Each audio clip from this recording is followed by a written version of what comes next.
लीजिएगा, शायद ही कोई ये चीज आपको बता रहा होगा, ठीक है ना। गारंटी के साथ हम कह रहे हैं कैलकुलेशन में कोई प्रॉब्लम नहीं हो रहा। देखिए यहाँ पे कहीं पे भी कोई भी प्रॉब्लम नहीं हुआ।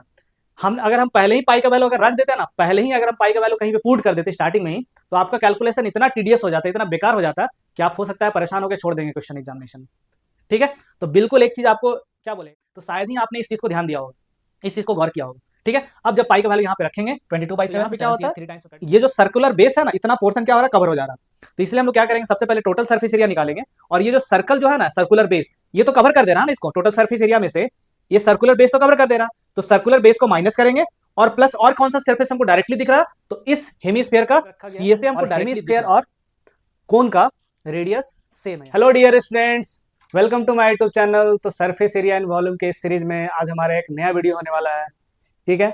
तो सारे क्वेश्चन को हम लोग बहुत ही बेहतरीन तरीके से करेंगे। सिंपल सा कॉन्सेप्ट है सरफेस एरिया एंड वॉल्यूम को सीखने का। अगर आप फिगर को विजुअलाइज कर पा रहे हैं, फिगर को आप रियलाइज कर पा रहे हैं, देख पा रहे हैं, ठीक है ना, तो बस क्वेश्चन सॉल्व हो गया आपका, ठीक है ना। तो सारे क्वेश्चन को हम लोग पता ही है कैसे करते हैं, हमारे पास मॉडल भी है सारा, ठीक है ना, सारा मॉडल है। सारे मॉडल से हम लोग क्या करते हैं, चीजों को डिस्कस करते हैं। यहाँ पे जो हमारा डायग्राम होगा वो भी 3D डायग्राम होता है, ठीक है ना। तो गारंटी देते हैं इस लेक्चर को कंप्लीट होने के बाद, ये हमारा अगर आपने सारा लेक्चर को मेरा फॉलो किया है, तो मेंसुरेशन में सरफेस एरिया एंड वॉल्यूम में तो कोई भी प्रॉब्लम नहीं होने वाले, ठीक है ना। क्वेश्चन को ध्यान से पढ़ेंगे तो आप डेफिनेटली क्या करेंगे, फिगर को ड्रॉ कर लेंगे, उसके बाद क्वेश्चन आपका इजीली सॉल्व हो जाएगा। सिंपल सा कैलकुलेशन होता है, कुछ कैलकुलेशन होते हैं, ठीक है, मेंसुरेशन में, तो उसको पेशेंसली आपको करना है। लेकिन अगर आप फिगर को सोच लेते, विजुलाइज कर पाते हैं, तो बस आपका काम खत्म, ठीक है। तो चलिए वीडियो को शुरू करते हैं। तो हमारा फर्स्ट क्वेश्चन है, A toy is in the form of cone of radius 3.5 centimetre mounted on a hemisphere of same radius। देखिए कोन है, ठीक है ना, कोन है। इस कोन को रखा गया है कहां पे, तो इस कोन को रखा गया है एक हेमिस्फीयर पे, ठीक है। ये एनसीईआरटी का ऐसे क्वेश्चन नंबर 3 है, मैं बता दूं, ये एनसीईआरटी का क्वेश्चन नंबर 3 है, ठीक है ना। और इस कोन का रेडियस है 3.5 सेंटीमीटर, ठीक है। और इसको कहां रखा गया, तो एक हेमिस्फीयर के ऊपर रखा गया है, ओके। तो एक कोन को रखा गया है कहां पे, एक हेमिस्फीयर पे रखा गया है, ठीक है ना। चलिए, mounted on a hemisphere, hemisphere पे रखा गया है, और हेमिस्फीयर और कोन का रेडियस सेम है यहाँ पे, ठीक है। आगे क्या बोलता है, the total height of the toy is 15.5 centimetre. इस टॉय का टोटल हाइट कितना दिया हुआ, 15.5 सेंटीमीटर दिया हुआ। Now question is find the total surface area of the toy. तो आप ऐसे समझिए, ये जो टॉय बना हुआ है, ये जो खिलौना बना हुआ है, ठीक है ना, वो किससे बना हुआ है, तो बेसिकली एक कोन और एक हेमिस्फीयर से मिलकर बना हुआ है, ठीक है ना। जैसे आप देखिए मेरे पास एक कोन है ना, मेरे पास एक कोन है यहाँ पे, और मेरे पास हेमिस्फीयर है। हेमिस्फीयर को कहाँ रख, हेमिस्फीयर के ऊपर क्या रखा हुआ है, कोन को रखा हुआ है। तो इसका आपको क्या पूछा जा रहा है, सरफेस एरिया पूछा जा रहा है। तो इस ये जो सॉलिड बन रहा है ना, दोनों के कॉम्बिनेशन से जो सॉलिड बन रहा है, उसको अगर ध्यान से आप देखिएगा ना, तो ये सीएसए है किसका, सीएसए है किसका, कोन का, और सीएसए है किसका, हेमिस्फीयर का, ठीक है। तो ये जो पूरा इंटायर आपका टॉय है, पूरा खिलौना जो है, वो किससे बना हुआ है, तो कोन एंड हेमिस्फीयर से मिलकर बना हुआ है, ठीक है ना, समझ रहे। तो इसका मतलब यही हुआ, अगर हमें total surface area of the toy चाहिए, ठीक है, तो कौन कौन सा सरफेस हमको डायरेक्टली विजिबल है, डायरेक्टली हमको दिख रहा, तो क्या दिख रहा हमें, तो सीएसए ऑफ कोन, जिसको हमने S1 माना, कोन का सीएसए आपको डायरेक्टली दिख रहा, ये जो ब्लिंक कर रहा है यहाँ पे, ये जो ऐसे होता है ना, ये वाला पोर्शन आपको डायरेक्टली दिख रहा है, ये वाला पोर्शन ऐसे, ये वाला पोर्शन, तो ये क्या हो गया, सीएसए ऑफ कोन हो गया। और प्लस कौन सा हुआ next, CSA of what, CSA of hemisphere, जिसको हमने S2 एज्यूम किया यहाँ पे, ठीक है। तो सीएसए ऑफ कोन निकालना पड़ेगा, सीएसए ऑफ हेमिस्फीयर निकालना पड़ेगा। अब देखिए सीएसए ऑफ कोन का फॉर्मूला क्या होता है, तो ये होता है पाई आर एल, ठीक है। सीएसए ऑफ हेमिस्फीयर का फॉर्मूला क्या होता है, तो ये होता है 2 पाई आर स्क्वायर। अब यहाँ पे अगर ध्यान से आप देखिएगा, तो वेरिएबल कौन कौन है, मतलब कौन कौन सा वैल्यू हमें चाहिए, तो हमें चाहिए रेडियस, तो यहाँ पे तो डायरेक्टली रेडियस दिया हुआ है। और क्या चाहिए हमें, क्या दिया हुआ है, यहाँ पे भी रेडियस, यहाँ पे भी रेडियस, तो रेडियस तो डायरेक्टली दिया हुआ है। नेक्स्ट हमें क्या निकालना होगा, एल, मतलब एल का मतलब क्या होता है, स्लैंट हाइट, ठीक है। हमने लास्ट क्लास में बताया स्लैंट हाइट क्या होता है, अगर बिल्कुल ऐसे परपेंडिकुलर वाला हाइट लीजिएगा ऐसे, ठीक है ना, तो ये होता है एच, सिंपली स्क्वायर्ड एच बोलते हैं। और ये स्लैंटिंग वाला हाइट होता है, झुका हुआ जो हाइट होता है ऐसे, उसको बोलते हैं हम लोग स्लैंट हाइट, ठीक है। तो स्लैंट हाइट हमें कैलकुलेट करना पड़ेगा। अब देखिए स्लैंट हाइट निकालने का जो फॉर्मूला होता है हमारे पास, स्लैंट हाइट निकालने के लिए फॉर्मूला होता है, मतलब कैसे निकालते हैं, तो इस फॉर्मूले का यूज करके निकालते हैं, ठीक है ना।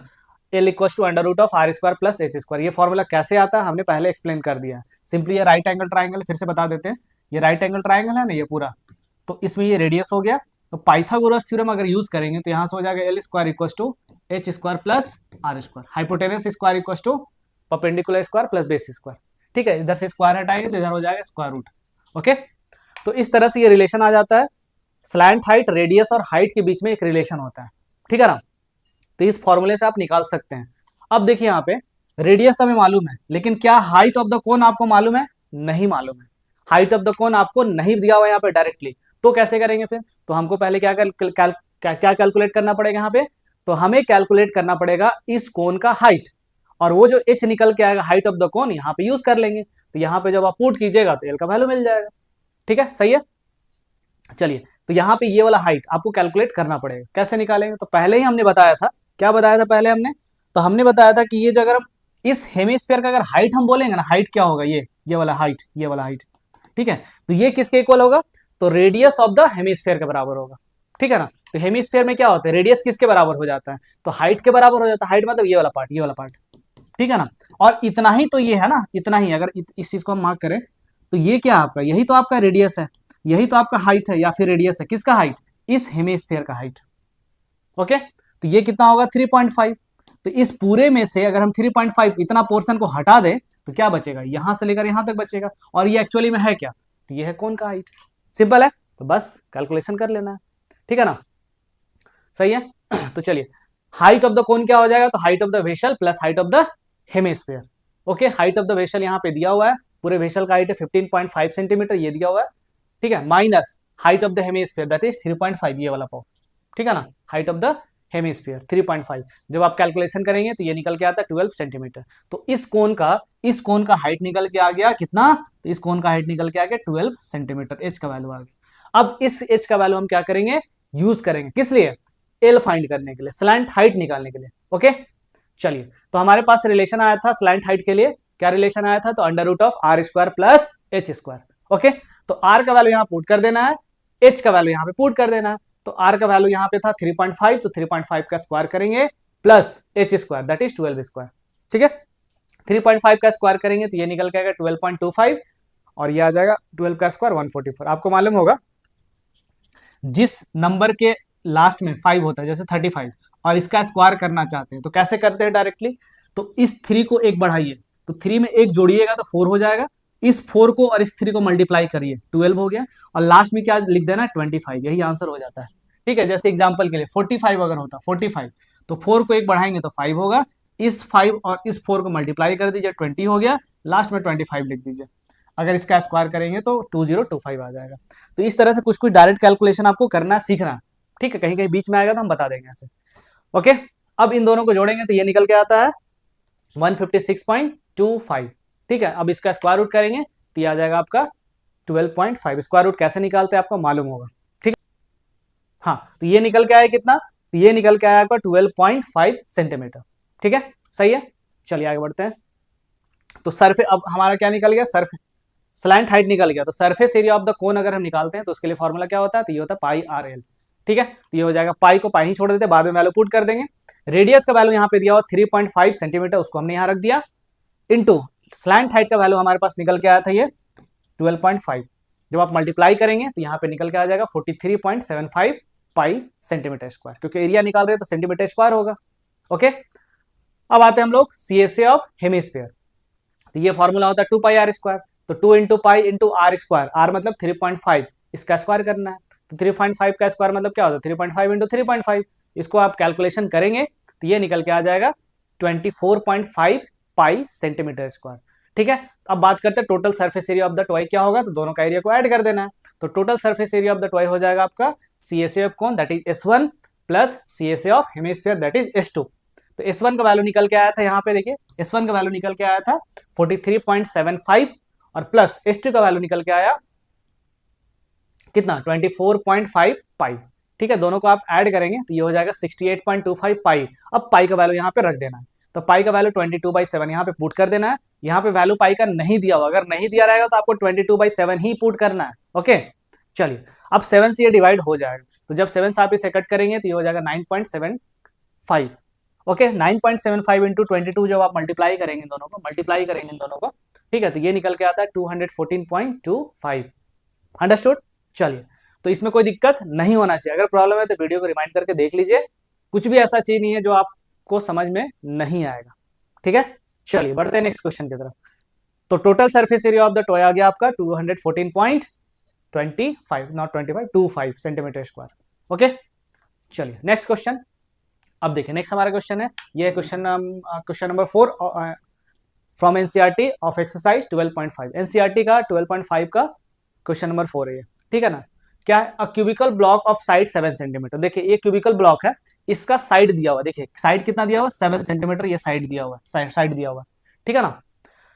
Is surmounted bye a hemisphere, इसके ऊपर एक रखा गया, क्या हेमिस्फीयर रखा गया, ठीक है। क्वेश्चन आपसे ये पूछा जा रहा है, what is the greatest diameter of the, what is the greatest diameter the hemisphere can have. तो इस हेमिस्फीयर का बड़ा से बड़ा डायमीटर क्या हो सकता है, ये आपसे पूछा जा रहा है। जैसे मेरे पास ये क्या है, आपका एक क्यूब है, इसके ऊपर हमने क्या रखा, हेमिस्फीयर को रख दिया ऐसे, इसके ऊपर हेमिस्फीयर को रख दिया। तो ये जो हमारा हेमिस्फीयर है, इसका बड़ा से बड़ा डायमीटर क्या हो सकता है। तो सिंपल है, जैसे मान लीजिए हमने एक ऐसा स्फीयर को रखा, मतलब बड़ा से बड़ा डायमीटर क्या हो सकता है। तो ऐसा हो सकता है कि इसका क्या करे, पूरा पूरा साइड को कवर कर दे, ये जो सर्कुलर पोर्शन है, ठीक है ना। सर्कुलर पोर्शन का डायमीटर अगर हम ड्रॉ करें तो ये पूरा का पूरा क्या करे, इसका साइड को कवर कर दे, ये पूरा पूरा पूरा का पूरा क्या करे, साइड को कवर कर दे, ये वाला पूरा साइड को कवर कर दे। तो इस हेमिस्फीयर का ग्रेटेस्ट डायमीटर क्या हो सकता है, तो साइड ऑफ द क्यूब के बराबर हो सकता है, बस यही है, ठीक है ना।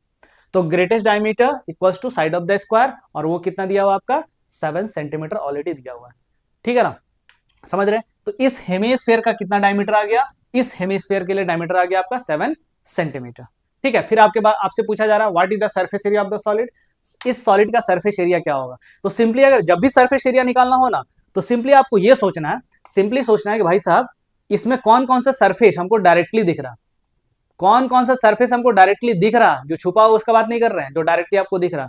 तो हेमिस्फीयर का देखिए, हेमिस्फीयर का ये सी से ये वाला पोर्शन दिख रहा है, हेमिस्फीयर का ये वाला पोर्शन, ये वाला पोर्शन, ठीक है ना। और क्या दिख रहा, इसका 5 सरफेस दिख रहा, ठीक है ना, या बोल सकते 6 सरफेस में से, 6 सरफेस में से ये सर्कुलर वाला पोर्शन जो था कवर कर लिया है। 6 सरफेस का एरिया निकालेंगे और सर्कुलर पोर्शन जो इसको कवर किया है उसको माइनस कर देंगे, तो बस आपका काम हो जाएगा। ओके, तो total surface area of the solid का जब बात करेंगे तो ये क्या हो जाएगा, TSA of cube minus base area, और क्या हो जाएगा इसके बाद plus CSA of hemisphere. Okay okay, तो यहां पे हम लोग सबसे पहले क्या करेंगे, इस क्यूबॉइड का सॉरी नॉट क्यूबॉइड, क्यूब, इस क्यूब का टोटल सरफेस एरिया निकाल लेंगे, ठीक है ना, 6 का 6 सरफेस का एरिया निकाल लेंगे। अब जैसे सोचिए, अगर हम इसके ऊपर हेमिस्फीयर को रखते हैं तो इसका कितना पोर्शन कवर हो जा रहा, ठीक है ना, इसका कितना पोर्शन कवर हो जा रहा, देखिए कितना पोर्शन कवर हो जा रहा। तो देखिए जब हम ऐसे रखते हैं ना, ऐसे रखते हैं, तो यहाँ पे क्या होता है, ये जो सर्कुलर बेस है ना, इतना पोर्शन क्या हो रहा है, कवर हो जा रहा। तो इसलिए हम लोग क्या करेंगे, सबसे पहले टोटल सरफेस एरिया निकालेंगे, और ये जो सर्कल जो है ना, सर्कुलर बेस, ये तो कवर कर दे रहा है ना इसको, टोटल सरफेस एरिया में से ये सर्कुलर बेस तो कवर कर दे रहा। तो सर्कुलर बेस को माइनस करेंगे, और प्लस और कौन सा सरफेस हमको डायरेक्टली दिख रहा, तो इस हेमिस्फीयर का सीएसए हमको डायरेक्टली दिख रहा, ठीक है, सही है। तो चलिए सॉल्व करते हैं। चलिए, तो what is the formula for TSA of cube, क्या होता है, ये होता है 6L², L मतलब साइड लेंथ, ठीक है। हेमिस्फीयर के लिए जो बेस एरिया होता है वो क्या होता है, πr², क्योंकि सर्कुलर शेप का होता है, सर्कल के शेप का होता है। ओके, सीएसए ऑफ हेमिस्फीयर, तो इसका फॉर्मूला होता है 2πr²। अब यहाँ पे सारा फॉर्मूला लिख लेना है, ठीक है ना, और नहीं लिखना चाहते तो इसको अलग से कैलकुलेट कर लीजिए, इन दोनों को सॉल्व कर सकते हैं आप, क्योंकि यहाँ पे -πr² होगा, यहाँ +2πr² होगा, तो सॉल्व आप कर सकते हैं। तो पहले हम लोग क्या करते हैं ना, इस क्यूबॉइड का टोटल सरफेस एरिया फाइंड कर लेते हैं, ठीक है, सही है। तो चलिए, तो डायमीटर कैलकुलेशन आप पहले भी कर सकते हैं, बाद में भी कर सकते हैं। तो डायमीटर अगर दिया हुआ है आपका 7 सेंटीमीटर, तो रेडियस क्या होगा, डायमीटर का हाफ होता है, तो ये हो जाएगा 7/2 सेंटीमीटर। ओके, अब बात करते हैं टीएसए ऑफ क्यूब, तो ये हो गया 6L², तो 6 इंटू साइड लेंथ कितना दिया हुआ है, 7 सेंटीमीटर दिया हुआ, तो 7² तो 7² होता है 49, 6 इंटू 49 करेंगे तो ये निकल के आता है 294 सेंटीमीटर स्क्वायर, ठीक है। चलिए अब वापस से यहाँ पे आते हैं, surface area of the solid को फिर से वापस से लिख लेना है, तो ये क्या है, TSA of cube minus base area plus CSA of hemisphere. Okay, TSA of cube हम लोग जस्ट अभी फाइंड किए तो 294 centimetre square, minus pi are square plus 2 pi are square. जब इसको सॉल्व करेंगे तो ये सॉल्व होके हो जाएगा आपका pi are square plus pi are square, ठीक है ना। अब यहाँ पे क्या करना, पाई का वैल्यू पुट कर दीजिए और आर का वैल्यू पुट कर दीजिए। तो पाई का वैल्यू 22/7 और आर का वैल्यू निकल के आया था हमारा कितना, 7/2, ठीक है। तो 7/2 स्क्वायर, और you can write 7/2 into 7/2। Okay, 7 से 7 यहाँ कट जाएगा, 2 से कट जाएगा 11 टाइम्स में, 2 से 11 टाइम्स में कट जाएगा। ओके, तो यहाँ पे आ गया 294 प्लस 7 इंटू 11, 77/2। तो 77 को जब 2 से डिवाइड करेंगे तो ये निकल के आता 38.5। इन दोनों को जब आप ऐड करेंगे then you will get 332.5 centimetre square. सही है, तो ये किसका एरिया आ गया, तो इस सॉलिड का टोटल सरफेस एरिया आ गया, या फिर बोल सकते हैं simply surface area of this solid. Understood. चलिए नेक्स्ट क्वेश्चन। तो नेक्स्ट क्वेश्चन हमारा एनसीईआरटी का ये क्वेश्चन नंबर 5 होने वाला है। ओके, हाँ, तो hemisphere depression is cut out from one face of a cubical wooden block. देखिए एक क्यूबिकल वुडन ब्लॉक है और यहाँ से हेमिस्फेरिकल डिप्रेशन कट किया गया, मतलब यहाँ से गड्ढा कर दिया गया, और जब गड्ढा किया गया तो उसका जो डिप्रेशन था ना वो हेमिस्फेयर के शेप का था। उसका डिप्रेशन कैसा था, हेमिस्फेरिकल शेप का था, ठीक है ना। Such that the diameter L of the hemisphere is equal to the edge of the cube. देखिए ये जो डायमीटर है ना किसके इक्वल हो गया, तो एज ऑफ द क्यूब के बराबर हो गया। इसको एज बोलते हैं ना, साइड लेंथ को एज भी कहा जाता है। तो एज के बराबर कौन हो गया, इसका डायमीटर हो गया। अंडरस्टूड, एज के बराबर कौन हो गया, इसका डायमीटर हो गया।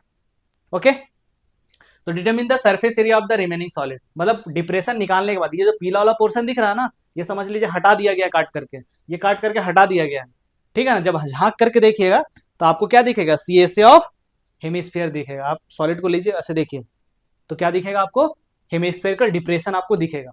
तो determine the surface area of the remaining solid, ठीक है ना। देखिए एज ऑफ द क्यूब जो होगा डायमीटर ऑफ द हेमिस्फीयर के बराबर है, ठीक है। एज ऑफ द क्यूब किसके बराबर है, डायमीटर ऑफ द हेमिस्फीयर के बराबर है।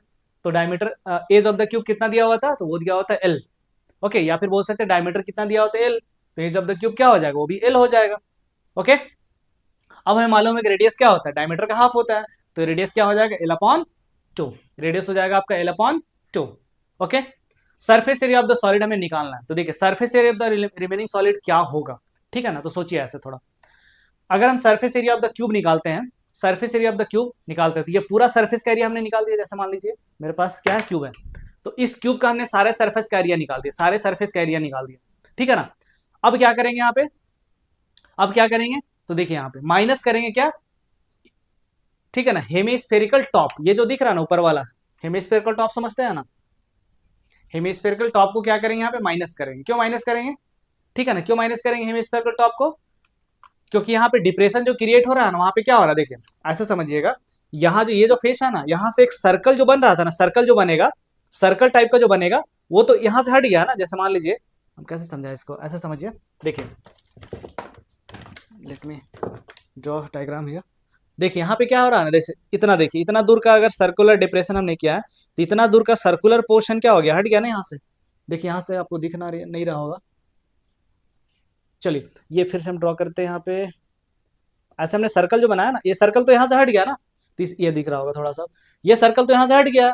अब बचा हुआ है क्या, ये थोड़ा थोड़ा ये सब पोर्शन बचा हुआ है, ठीक है। तो इस फेस में से ऐसे समझिए, इस TSA में से एक सर्कल को हम माइनस कर रहे हैं, समझ रहे, इसलिए हमने क्या किया, हेमिस्फेरिकल टॉप को माइनस किया। हेमिस्फेरिकल टॉप समझ रहे हैं ना, ये गुंबद वाला नहीं, ये सर्कल जैसा जो दिख रहा है, सर्कल जैसा, ठीक है। ये तो गुंबद वाला तो नीचे चला गया, डिप्रेशन हो गया, ठीक है। और प्लस प्लस क्या करना पड़ेगा हमें, प्लस करना पड़ेगा जो डिप्रेशन यहाँ पे हो रहा है। डिप्रेशन एक्चुअली में है क्या, तो CSA ऑफ हेमिस्फीयर, मतलब समझिएगा कि इस टाइप के जब कॉम्बिनेशन ऑफ सॉलिड को हम लोग देखते हैं और सरफेस एरिया जब फाइंड करना होता है ना, तो आप विजुअलाइज कीजिए फिगर को, कौन कौन सा सरफेस हमें विजुअल है, कौन कौन सा सरफेस हमें दिख रहा। तो डिप्रेशन में देखिएगा तो CSA ऑफ हेमिस्फीयर दिखेगा और 5 का 5 सरफेस दिखेगा, और जहां भी डिप्रेशन क्रिएट हो रहा होगा इसमें थोड़ा थोड़ा पोर्शन यहाँ भी तो बचा रहेगा ऐसे कॉर्नर में, ठीक है। तो कॉर्नर में एक्चुअली में है क्या, तो पूरे यहां से समझिए एक फेस में से एक सर्कल को हटा दिया गया है ना, समझ रहे। चलिए बहुत एक्सप्लेन कर दिए, आगे बढ़ते हैं। Surface area of the cube ये क्या होता है, तो 6L² होता है, ठीक है, माइनस हेमिस्फेरिकल टॉप क्या हो गया यहाँ पे, तो area of the circle that is πr²। CSA of hemisphere क्या होता है यहाँ पे, ये होता है 2πr²। ओके, सॉल्व करेंगे, ये दोनों को सॉल्व करेंगे तो ये निकल के आ जाएगा πr²। तो 6L² प्लस πr², ठीक है ना। तो 6L² प्लस पाई, पाई को पाई ही छोड़ दीजिए, और यहाँ पे आपका आर की जगह पे पुट कर देना आपका क्या L/2 का स्क्वायर, सॉल्व करेंगे तो ये हो जाएगा 6L² प्लस पाई L² 4। ठीक है, जब एलसीएम लेंगे तो यहाँ पे हो जाएगा 4 और ये हो गया 24L²। जैसे यहाँ पे इसके नीचे 1 है, 1 और 4 का एलसीएम हो जाएगा 4। ठीक है ना, यहाँ पे 4 यहाँ भी 4, तो 6 × 4 24 प्लस पाई L²। ठीक है, अपॉन 4। अब यहां से कॉमन क्या आ रहा है ऊपर में से, तो न्यूमरेटर में से आपका, ठीक है ना, L² कॉमन आ रहा है, तो 1/4। देखिए यहाँ से 1/4, ये तो 1/4 लिखा हुआ है ना, तो 1/4 L² आप कॉमन ले सकते हैं यहाँ पे। तो L² जब कॉमन लेंगे तो ब्रैकेट के अंदर क्या बचेगा 24 प्लस पाई, और चूंकि एरिया है तो इसका यूनिट क्या होगा, स्क्वायर यूनिट्स होगा। इसका एरिया क्या होगा, स्क्वायर यूनिट्स होगा। ठीक है, तो इस सॉलिड का जो सरफेस एरिया निकल के आया वो निकल के आया 1/4 L² ब्रैकेट के अंदर 24 प्लस पाई स्क्वायर यूनिट्स। क्योंकि यहाँ पे यूनिट नहीं दिया हुआ था इसलिए स्क्वायर यूनिट यहाँ पे लिखना होता है, ये अगर छोड़ेंगे तो मार्क्स कटेगा। ओके, चलिए तो हमारा नेक्स्ट क्वेश्चन है, ठीक है ना, नेक्स्ट क्वेश्चन है क्वेश्चन नंबर 6 ऑफ एनसीईआरटी। ठीक है ना, एनसीईआरटी का क्वेश्चन नंबर 6 है, एक्सरसाइज 1। ठीक है, तो ये हम लोग करेंगे नेक्स्ट क्लास में। तो आज के लिए इतना ही, मिलते हैं नेक्स्ट वीडियो में। ओके, तो अगर ये आपको अच्छा लगा, वीडियो अच्छा लगा, तो काइंडली इसे शेयर करें अपने फ्रेंड के साथ ताकि उनके लिए भी ये हेल्पफुल हो। ओके, चलिए तो मिलते हैं नेक्स्ट वीडियो में। Thank you so much.